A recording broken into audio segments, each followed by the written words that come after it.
go.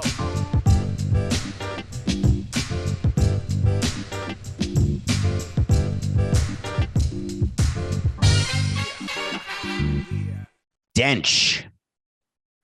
Nothing personal word of the day for Thursday, October 14th, 2021 is Dench, as in Dame Judi Dench, the actress who won the Oscar for Best Supporting Actress in Shakespeare in Love, whose best line in that movie was, "It's too late,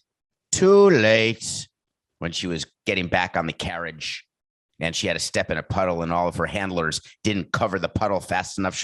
So she stepped right through it and said, too late.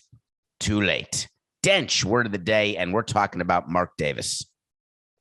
There is a stench coming out of the NFL that is so severe and long-lasting that really what the NFL is doing currently is they're setting up these big industrial-sized fans, and they're trying to blow all the stench away so it can dissipate, because there's this cloud over the football season right now where everybody's talking only about the emails and John Gruden and the Washington football skins and all the things that are going on. Mark Davis had a chance to actually say something that mattered, to actually move the ball forward when it comes to race relations, when it comes to homophobia, when it comes to anything. And he's the one from yesterday's show or 2 days ago, whenever it was, who had that very terse statement that we've accepted the resignation of John Gruden. And we wondered why was his statement so bad? Well, he decided to talk yesterday, and here's what he said. When asked to follow up on his very short statement and what was going on with his head coach, his response was, "I have no comment. Ask the NFL. They have all the answers." Uh-oh, incoming. Is Mark Davis taking a page out of his father's Al Davis playbook? Is it possible that Mark Davis is at war with the NFL because the NFL, as we suggested on Nothing Personal, called up Mark Davis and said, fire John Gruden? Mark Davis said, I don't want to fire John Gruden. He didn't do anything wrong. That was 10 years ago. And if we have to fire him, why aren't we firing all the other people and coaches and players who have said things 10 years ago before they scrubbed their social media? Why is my guy the fall guy? Roger Goodell saw that quote yesterday, and he then got into a discussion, I'm sure, with his top lieutenants. What's the exit strategy here? How do we get the narrative away from what's going on with these lawsuits and with these emails and get it back on the field? And he was told, if he's surrounded by anyone other than sycophants, that a bone will have to be thrown somewhere. Not a bomb, a bone. More information will have to be leaked or released that implicates someone else. There will have to be another fall guy. Can be a woman, can be a man, they, them, he, her, she, him, doesn't matter. We can't leave it be because no one's letting this story go. Mark Davis was asked to possibly expand on what he was saying, because how can you just say the NFL has all the answers? What does that mean? He said, no, I'm not going to do it. But what does it actually mean? It means that there are other people involved in the 650,000 emails. No. Really? That's an epiphany for the ages. That when you go back over 650,000 emails in a sport like football or baseball or basketball, or a company that sells ladders or widgets or chimneys or clocks or paper, that you are going to find people who don't exactly have views of the world that many of us share, and have views that they may not want other people to know about, except for people who agree with them.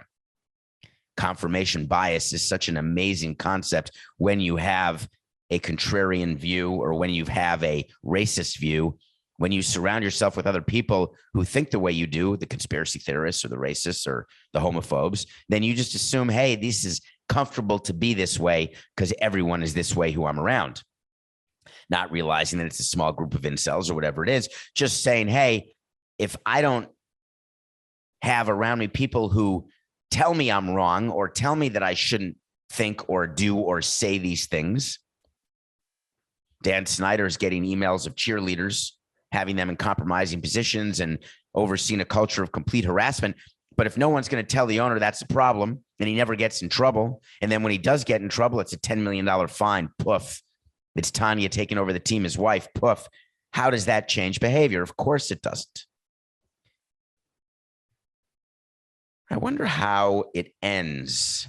Let me get back to that. And I'm going to get back to that as I explain to you another small story. I want to follow up on Adam Schefter because all of you keep talking about it. The media is talking about it.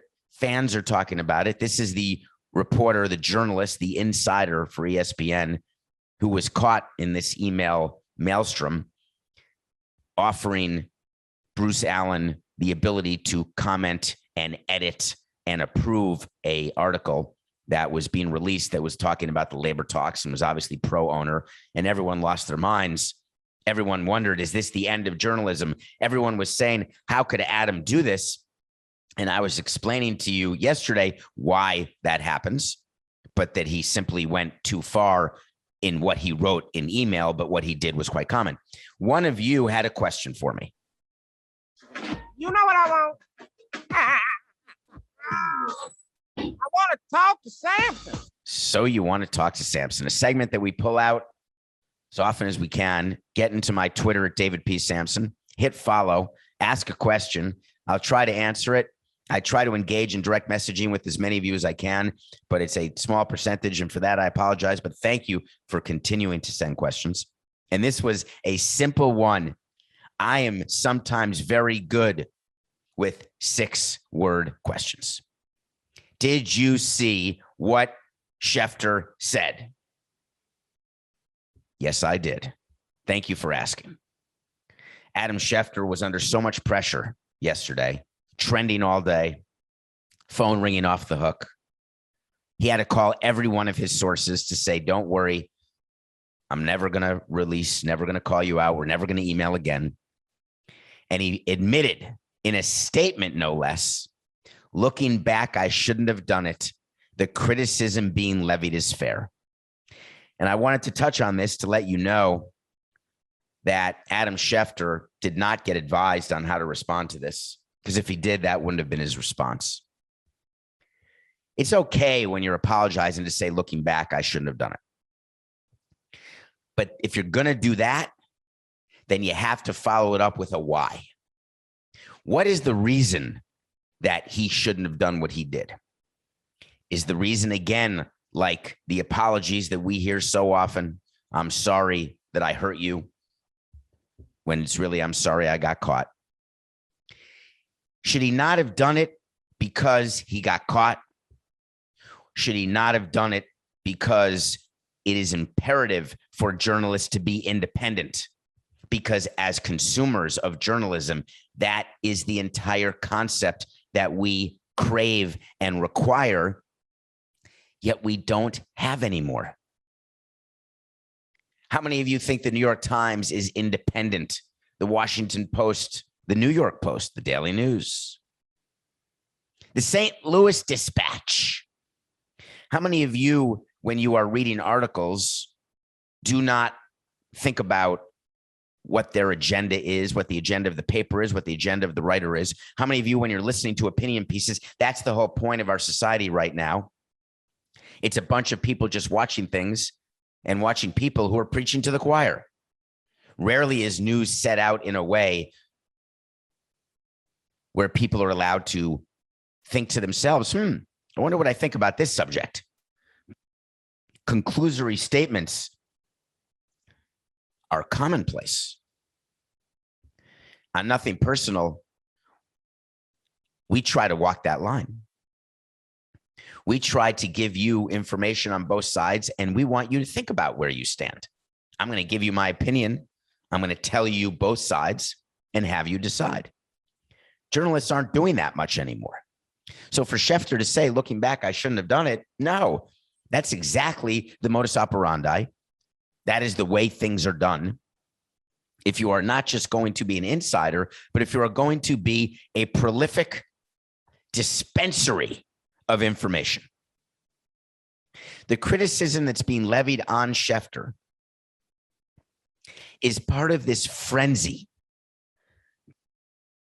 The frenzy of gotcha journalism, the frenzy of gotcha Twitter and gotcha paparazzi, people looking for mistakes, looking to cancel others, looking to find out who's next, what's next. It was only a week ago that we were going crazy about Urban Oscar Mayer.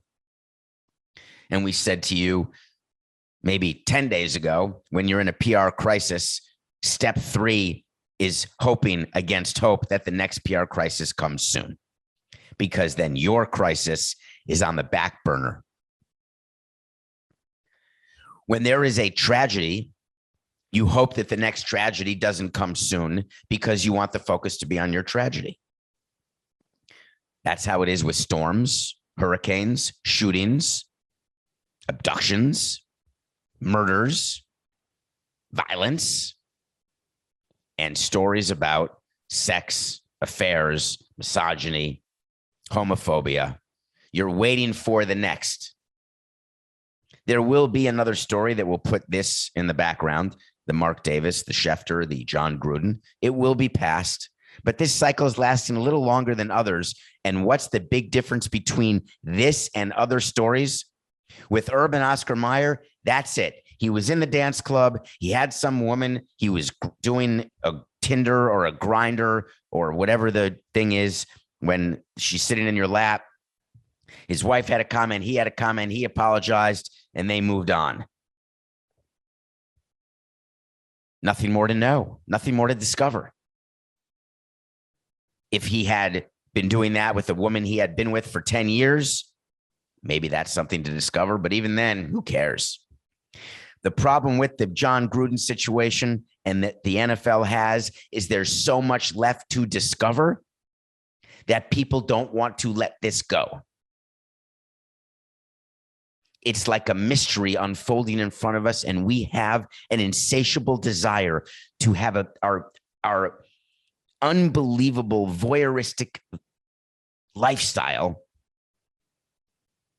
fed by these stories. What else could be in these emails? Who else is racist? DeMaurice Smith, the head of the players union, came out and said, hey, one of the reasons the NFL doesn't want to release these emails, I bet you they show a systematic racial bias when it comes to hiring and players. Now that fits his narrative. He probably wonders also, any talk of collusion? Any talk of Kaepernick in these 650,000 emails? Everyone who has a cause celeb, and I don't mean that your cause is not good or that your cause is better than someone else's cause. It's just your cause. Anybody who has a cause looks at this possible treasure trove of emails saying, that's the Easter egg I've been waiting for. That is the silver bullet. What's the expression? It's not silver bullet. That is the swinging flame. What's it called when you've got, when you're investigating something and right in the murder mystery and, oh, that's it. That's the flaming ember. Coco, what's that expression? He may not know it. It may be an old expression. Anyway, doesn't matter. It's the smoking gun. Yes.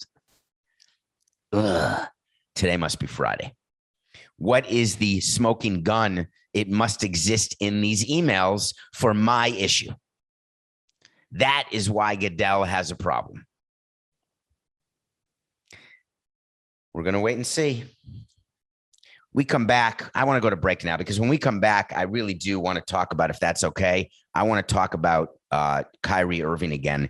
He did something that even for Kyrie Irving should show you what a fraud he is. And we're going to review the new Justin Bieber documentary on Amazon. We'll be right back here on Nothing Personal.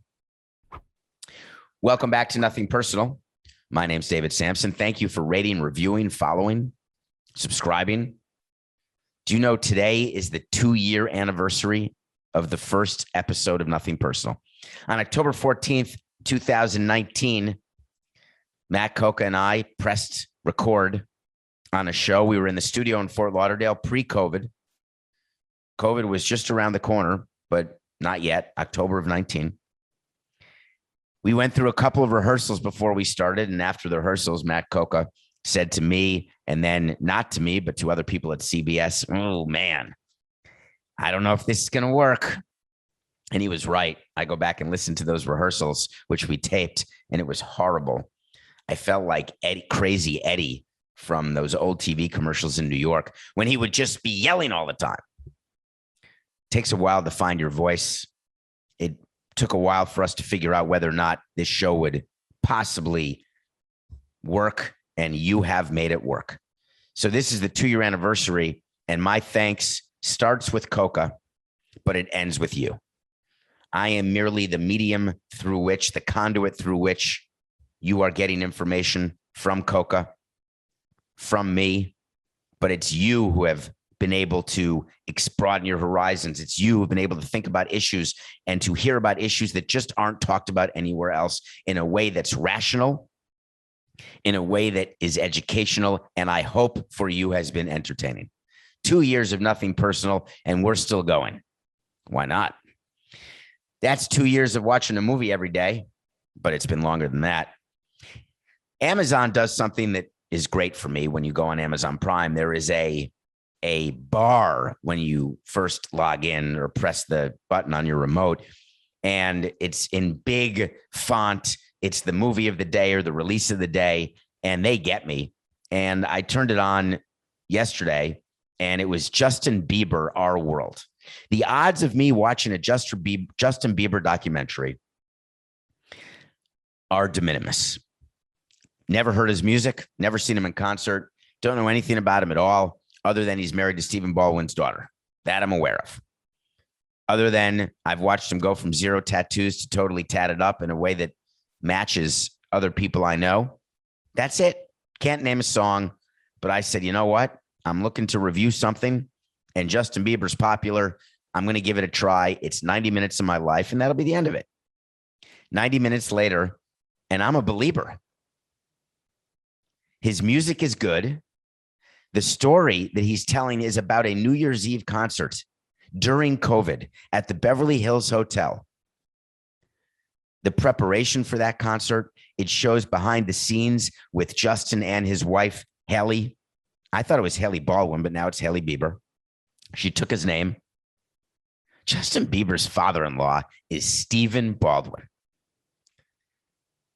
Does that mean like at Thanksgiving, the Biebers are hanging out with Alec Baldwin? Billy Baldwin? It's possible.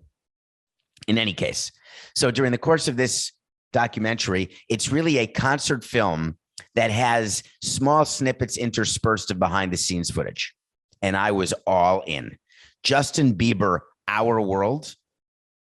He worked his arse off to put on that concert during COVID, and his music and the way they executed it was fascinating. 90 minutes, Justin Bieber. If you're a fan, watch it for sure. If you're not a fan, watch it for sure. You may not be a fan when you're done because you just may not like the music. You may never download a song or hear another song or see him in concert, but you will like the show. How much time do you spend when you run a team thinking about when to release a statement? I often talk about how to release a statement and what should be in the statement. I've given you information about time. When we don't want something to be paid attention to, we'll do it in the Friday news dump back before social media. During social media, we would do it at a time. If it were bad news that we thought it would get buried, we'd wait for a big story in another story, something that's trending, and then we'd release something. It is totally strategic when we do things. When Coke and I go live on YouTube, the way we were yesterday night with Will Middlebrooks, by the way, which was great to preview the ALCS. We had a lot of fun doing that last night. Tonight, if you're listening to this today, we're going to do the same thing with the National League Championship Series after the Dodgers play the Giants in their deciding game. But there's thought that goes into timing. So Coca, because it's his job and he's really good at his job, will point out, here's what's going on now. We should do it at this point, not at that point. We're going to release this now. It's totally strategic. You can choose to do things that are hurtful or helpful for your brand or for other people's brand. Kyrie Irving would have you believe that he is an intellectual. He would have you believe that we're violating him in every way. We talked about him yesterday with his sources are saying he's a voice for the voiceless and that he's an anti-vaxxer. He's not against vaccine. He's just not pro-vaccine. He's unvaccinated. He just doesn't want people to be forced to get vaccinated. We talked about the fact that the Nets now are not going to let him even play road games. New York State's not letting him play home games. Fine. Covered all that. Last night, the WNBA had a finals game, which I know you remember. I don't know if you watched the WNBA. It's pretty talented. There's some pretty talented players there.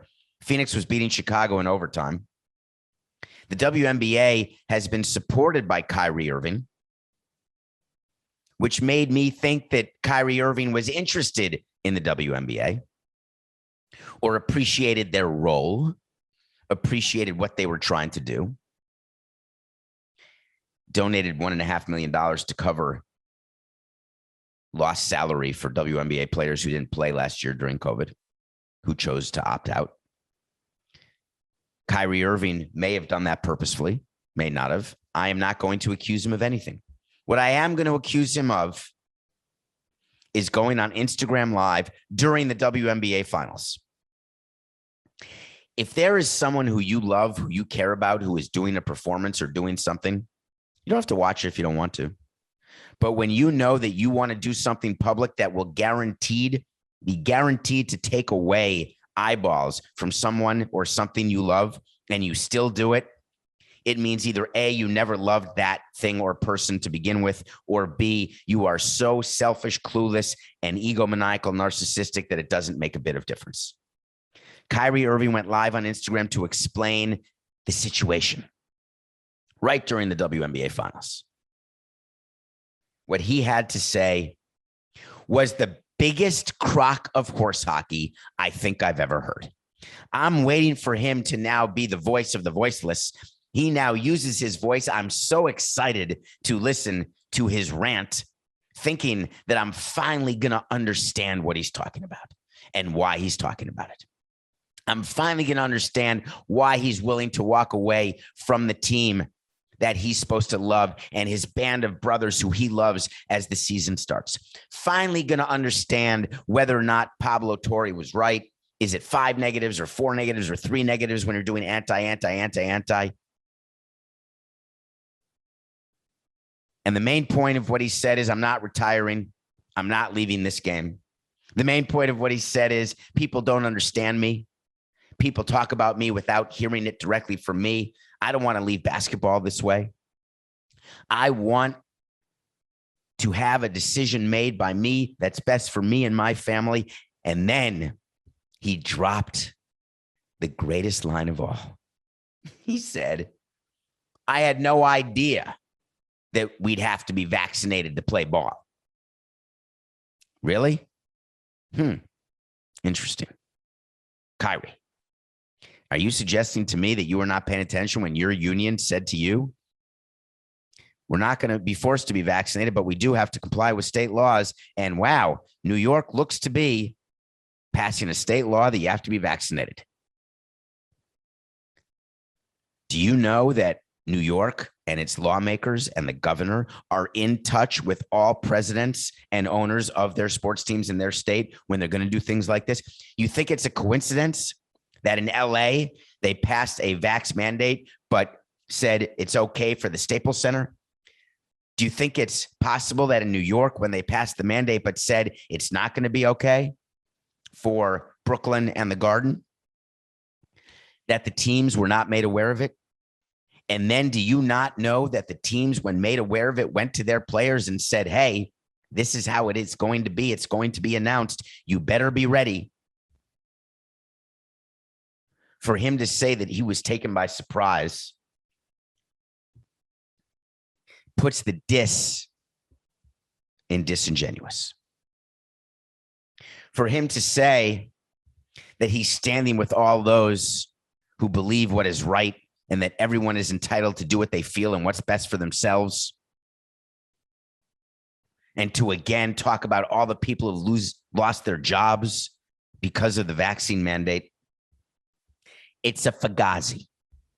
He's trying to get you not to focus on what is real, which is that he has backed himself into a position and he doesn't know how to get out, like a child who builds a lie on top of a lie on top of a lie. And then before you know it, they are going to stick to it because they don't know what else to do, totally backed into a corner. And by the way, adults do that too. Kyrie has, in his mind, become the voice of the people who don't want to get vaccinated, the voice of the people who've lost their jobs because they chose not to get vaccinated, the voice of, how do I know if these vaccines are good for me, even though he's claiming he's not trying to disparage the science or sully the science, but that's not accurate by what he's doing and not getting vaccinated because he's worried about his body. And he'll say, no, I'm not worried about my body. That's not it. I'm actually worried about people telling me what to do with my body. I got to thinking yesterday that this may all go back to shut up and dribble. It may go back to the George Floyd and all the social unrest and the racial inequalities. And I got to thinking that maybe Kyrie Irving is very confused here. Maybe Kyrie Irving believes that the vaccine mandates are meant in a racial context. You know where I stand on social equality, gender equality. Not asking you to stand with me. I'm just letting you know. But what really hurts a cause, it doesn't matter what the cause is when every action that's done, you interpret and then regurgitate said action as being purposefully done to be subversive to your cause. There is nothing more dangerous to a cause and to the solution for a problem than those people trying to find that solution, thinking that the entire world is against a solution, or that every word that's said or action that's taken is done for the sole purpose to make it so you can't get to your solution, so you can't get to fix your problem. So I've got a solution. Kyrie Irving is going to continue to talk and try to make us feel badly for what he's being forced to do. But if you watch the Instagram closely, the solution was contained right in there. He never once said he's not going to report. He never once said he's not going to get vaccinated. What he really was saying is, I'm going to get vaccinated and play with my team, but I'm going to do it on my terms when I tell you I'm ready, because that shows that I'm in control and that you can't control me or my body. It's going to be a fascinating day when Kyrie Irving takes the court and is a distraction yet again, but then it'll be done because the media will interview him. He'll have to make some comments, and then that'll be it until the next Kyrie Irving distraction. That's the point of why the Nets aren't offering him an extension. He's got 1 year of a player option left. Great epiphany yesterday that the Nets are not going to offer him the max extension. NSS, that's no blank, Sherlock. Of course they're not going to. The Nets rue the day they signed Kyrie Irving. They want to get rid of him so fast that their head is spinning. But he'll be back on the court. You just wait to see. Okay. What are you all doing tonight? Anything good? Well, I know what I'm doing tonight. I'm watching the Giants-Dodgers at 9:07 Eastern. That means the game's going to end after 1 a.m. If you're on the East Coast listening to this, try to stay awake because it's pretty cool, an elimination game.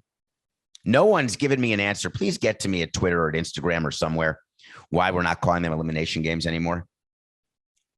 It's the winner goes home game. No, loser goes home game. Winner goes to the LCS game. They're elimination games. We've got Logan Webb going against Julio Urias. After the game, we're going to talk about the NLCS. We're going to talk about the game that happened, and something is going to happen interesting tonight, no matter what. Because in game 5s or game 7s in a 7-game series, game 5 in a 5-game series, something interesting always happens. Logan Webb, the starting pitcher for the Giants, is the best pitcher you've never heard of. 14-0, the Giants are in his 14 home starts. Urias, you've heard of because of what he did. He closed out the World Series last year against the Tampa Bay Rays. Do you recall that? They didn't bring in Kenley Jansen to finish off that game. It was Julio. He's been an amazing starter. He won 20 games this year. He is, wait for it, 16-3. The Dodgers are in his road starts this year. But he's undefeated at Oracle Park. The Dodgers went 3-0 in games that he started in Oracle Park. Some streaks coming to an end. There's going to be a hero tonight. Corey Seager, Mookie Betts, Brandon Crawford, Donovan Solano. All I know is that both these teams have 109 wins. Thank you to a Twitter follower and a listener to Nothing Personal.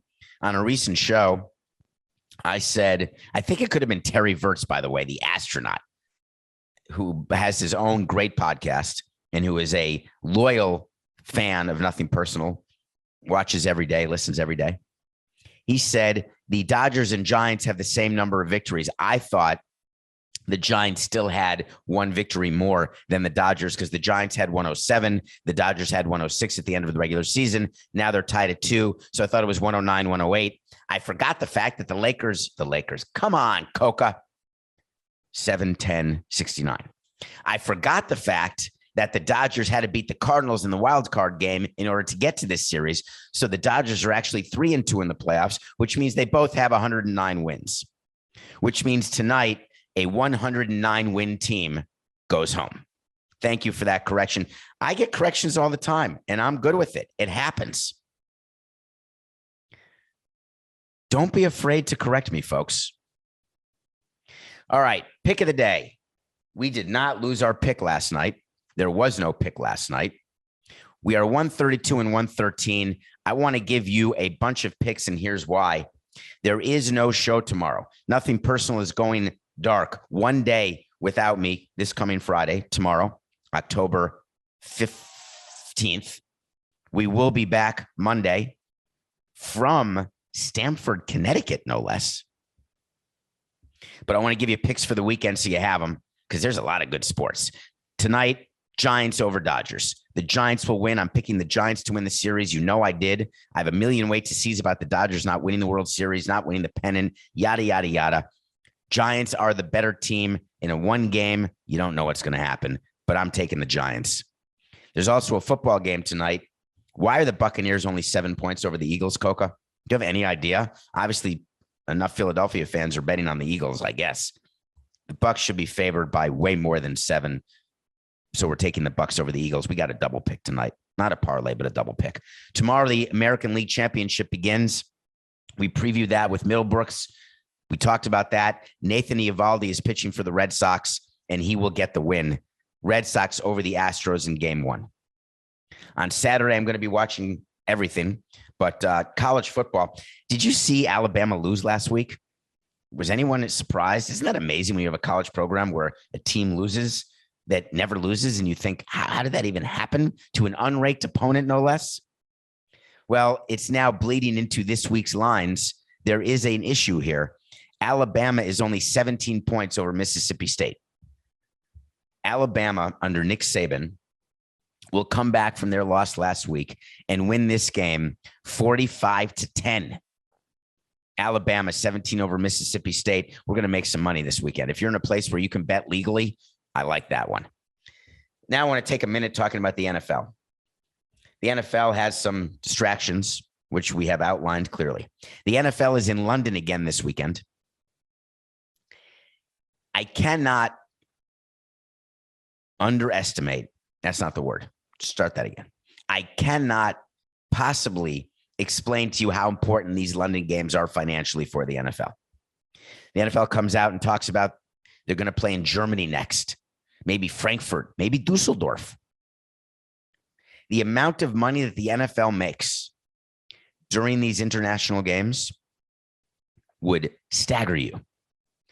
From a promotion standpoint, there are promoters who pay the NFL. There are advertisers who pay the NFL.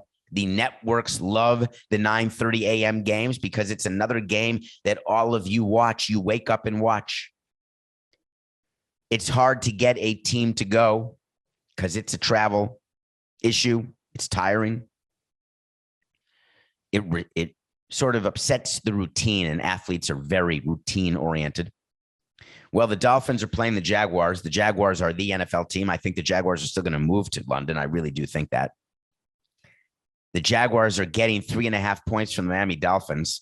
The Miami Dolphins are a bad team, but the Jaguars are worse. The Jaguars will lose that game. The Dolphins will fly to London and spank the Jaguars. 3.5. Too little. Too little. All right. I want to get to some wait to sees now, but I want to talk about a concept here. During this show, we do 45 minutes, right? Every day. And I know it's hard to listen. You may listen on 2 times or 1.5 times or 1 time. And some of you may think that I have some inconsistencies. If I say one thing one day, do I say something different the next day? And I don't purposefully do that. There's an example that you brought to me on Twitter, and I like it. I want you to come to me when you think I've said something, and I haven't. This week, Major League Baseball released its qualifying offer number. Qualifying offers are what teams who have free agents give to their impending free agent. It's a 1-year deal that you offer to a player who's going to be a free agent. Kevin Gausman, the great starter for the San Francisco Giants, was offered a qualifying offer by the Giants after last season, and he accepted it. He couldn't find a multi-year deal anywhere else, so he took a 1-year, $18.9 million deal for this year, and he's been phenomenal. He'll be a free agent again. Qualifying offers are a big deal in collective bargaining because the union believes that players who have qualifying offers are not likely to be signed by other teams if they are sort of middle of the road qualifying offer recipients, not the Manny Machados of the world or the Bryce Harpers of the world, not the players who are guaranteed to get long-term deals like Marcell Ozuna with the Braves this year. I don't know why I just mentioned him. He's on my mind because I feel I'd like to be able to talk to him, which I haven't been able to. So the qualifying offers came out, and for the first time since the qualifying offers have started, the number went down. And it's a formula that's based on revenue and salaries. And the qualifying offer for next year is $18.4 million. And there's a lot of interesting players who are likely or not likely to get qualifying offers, but who are eligible. Justin Verlander is a good example. The free agent for the Houston Astros who's been hurt. His deal is done. The Astros could offer him a qualifying offer. Or if you don't, then the free agent's gone, signs with anybody, and you do not get a draft pick in return if that free agent signs with another team after you have given that player a qualifying offer. The Mets have an interesting situation that we've discussed with Noah Syndergaard. Noah Syndergaard made 2 ridiculous appearances at the end of the season. In his mind, he was trying to prove that he could do it. He pitched 1 inning twice. The Mets were happy because they said, oh, he's healthy. That's good. Will the Mets offer him a qualifying offer? I told you, wait to see. Yes, they will. And the reason I said the Mets are willing to risk $18.4 million on Syndergaard when they don't know what they're going to get is that they can afford to do that where the majority of teams cannot. And what I said is when we were running the Marlins, we never would have been able to offer Syndergaard a qualifying offer because there's so much uncertainty regarding his performance and the number of innings he can give you next year. So someone DM'd me saying that I'd said he will not get a qualifying offer. I may have misspoken, but the wait to see on September 20th is that he will get a qualifying offer. So we're going to wait to see, but he will. All right, I want to go through a few wait to sees because this concept has become more and more important to me as I've watched what's gone on this week with journalists and as I've listened to more and more shows. And I've told you so many times, but I guess I got to say it again, because people are watching the talking heads on networks or listening to podcasts, and there is zero accountability. And that bothers me. We talked so many times during COVID about platforms and having your platform during all of the issues of 20 and 21, all of the social justice issues, whether your platform is one person or 50,000 people or 1 million people. Using your platform matters, and you have to use it responsibly. So when I give you a wait to see, the reason I revisit wait to sees that I get wrong is that not that I want to be wrong, not that I wouldn't like to be the way everyone else is on TV, radio, and podcasts when they never revisit anything and hope that you forget. I revisit it because I respect you. 2 years in, the audience that we've built together, the loyalty that you've shown to me, not only do I not take it for granted, but I don't assume that you'll forget anything. Because why should you? That's insulting to you and insulting to me. So on May 17th, when I said, when Albert Pujols was signed way back in May, that he will not be on the playoff roster for the Dodgers, I got that wrong. He is on the playoff roster. He ended up being way better for the Dodgers than I expected. So good, in fact. I mean, listen, he can't really play the field anymore, and he doesn't really have power anymore, and he's got warning track power, but he's got this aura around him that makes him a valuable addition to a team. Do I think he's going to find a team next year? Someone will give him a chance to be the sage voice inside the clubhouse, but I was wrong. Earlier, though, February 17th of 2021, we had a discussion about the baseball season. February is when spring training is about to start. The offseason has finished. And you remember the two teams who were the talk of the offseason were the White Sox and the Padres. Those two teams won the offseason. They're going to be in the World Series. They're so good. And I said on February 17th, the White Sox will not win the pennant. They didn't. We got that one right. Okay.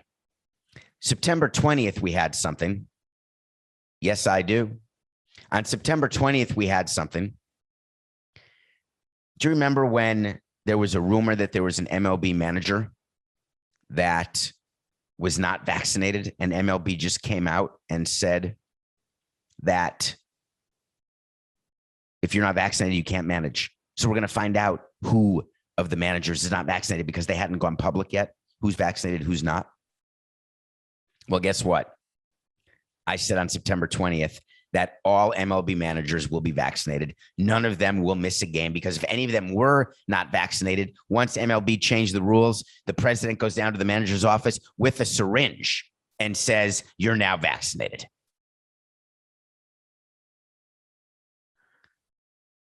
Okay. I didn't predict well in the first round on October 17th. I had the Astros winning in 5. Nah, they won in 4. I had the Rays winning in 4. No, they didn't win in 4. They didn't win in 5. They didn't win in 3. My wait to sees today. Ready? Astros in 7 in the American League Championship Series. Book it. And the winner of tonight's NLCS game, Giants or Dodgers, will be able to beat the Braves in 6. For the second year in a row, there will be a problem in the NLCS for the Atlanta Braves. I want to end the show with 2 minutes of a subject that is sort of new and interesting to me. We're going to go full circle here with the Washington football team. When you have a problem with your team and you're getting bad press, you're always trying to figure out something to do that can change the narrative, right? What can we do? Is there an announcement we can make? Is there a game we can win? Probably not. So is there anything else? The Washington football team just announced that they are retiring the jersey of Sean Taylor. That's the announcement WFT is making as a way to potentially get you to forget about all the issues with the WFT. Do you remember who Sean Taylor is? I hope you do. You should GTS it if you don't. Is that really the best WFT could do? Was to retire Sean Taylor's jersey? You think that that's maybe a little play on what's going on in football in the world? You think it's not Machiavellian that the Washington football team chose Sean Taylor to retire his jersey? If you think that, then you have not been paying attention to Nothing Personal for 2 years. And you know how we end. Remember, no show tomorrow. We'll see you Monday. It's just business. This is Nothing Personal.